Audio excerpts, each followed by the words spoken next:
Hi hello welcome to our channel. இப்போ நான் மீன் குழம்பு ஆந்திரா ஸ்டைலில் எங்கள் அம்மா எப்படி செய்கிறாங்களோ அதே மாதிரி உங்களுக்கு செஞ்சு காமிக்க போகிறேன். அதுக்கு இவ்வளோண்டு சைஸுக்கு இந்த சைஸுக்கு புளி எடுக்கணும். ஊற வச்சிடலாம். இப்போ மசாலா வறுத்துட்டு பொடி பண்ணிக்கலாம். என்னென்ன போடுறதுன்னு பார்க்கலாம்.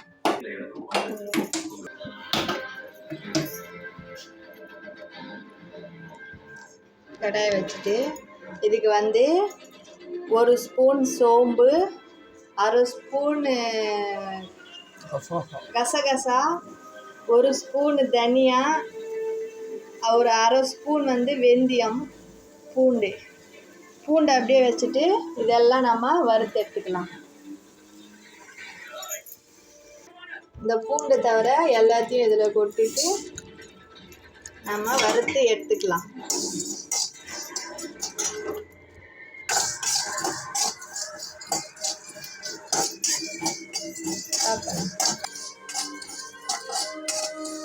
நல்லா ப்ரௌனிஷாக வர மாதிரி வறுத்துக்கொள்ளதான் முடிஞ்சிச்சு. இது மிக்ஸி போட்டு அரைச்சிட்டு வந்துடலாம்.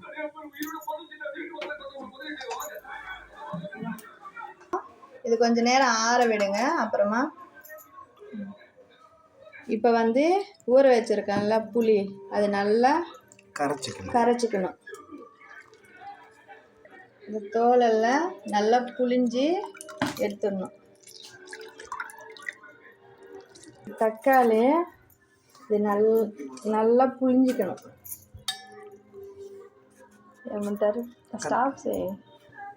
ஒரு தக்காளி கட் பண்ணிவிட்டு நல்லா இந்த புளி தண்ணியில் பிசைஞ்சிடணும். இதுலேயே கொஞ்சம் உப்பு சேர்த்துக்கோங்க. ஸ்டாப் பண்ணு.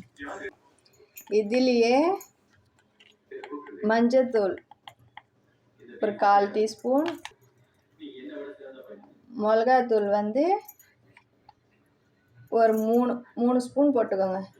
காரம் உங்களுக்கு வேணும்னா நீங்கள் சேர்த்துக்கலாம். இப்போ அப்படியே மிக்ஸ் பண்ணிக்கோங்க.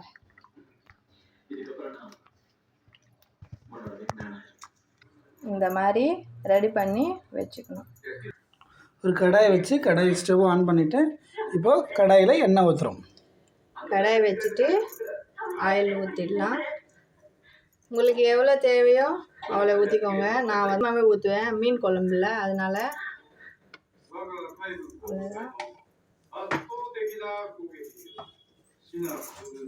அப்புறமா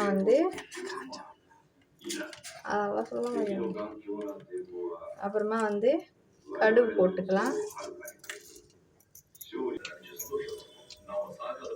கடுகு போட்ட உடனே கருவேப்பிலையும் போட்டுக்கலாம்.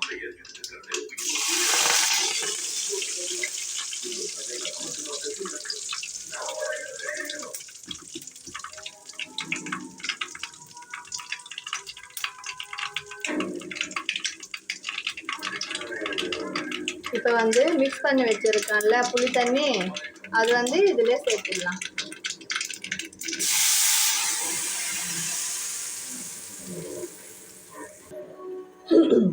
தண்ணி வேணும்னா ஊற்றிக்கலாம். கொஞ்சம் காரம் உங்களுக்கு பத்தலைன்னா நீங்கள் சேர்த்துக்கோங்க. இப்பவும் சேர்த்துக்கலாம். நம்ம வறுத்து வச்சிருக்கோம்ல மசாலா, இது பூண்டு சேர்த்து அரைச்சி பொடி பண்ணி எடுத்துக்கலாம். அதான் இந்த மாதிரி பொடி பண்ணி வச்சுக்கணும். இது லாஸ்ட்டில் போடலாம்.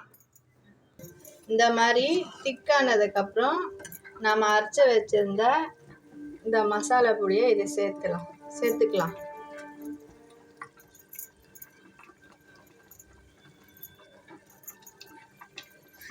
மசாலா பொடி போட்டுட்டு நல்லா மிக்ஸ் பண்ணி விடலாம்.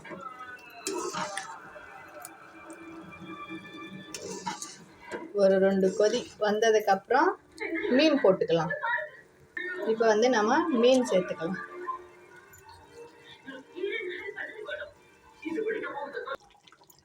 மீன் போட்டாச்சு. அவ்வளோதான். ஒரு 2 மினிட்ஸ் வெந்ததுக்கப்புறம் நம்ம ஆஃப் பண்ணிக்கலாம். அதான் நம்மளோட மீன் குழம்பு ரெடி.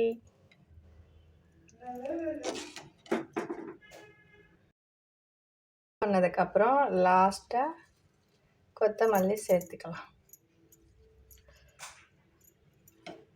அவ்வளோதான், நம்மளோட ஆந்திரா ஸ்டைல் மீன் குழம்பு ரெடி ஆயிடுச்சு. பாய்.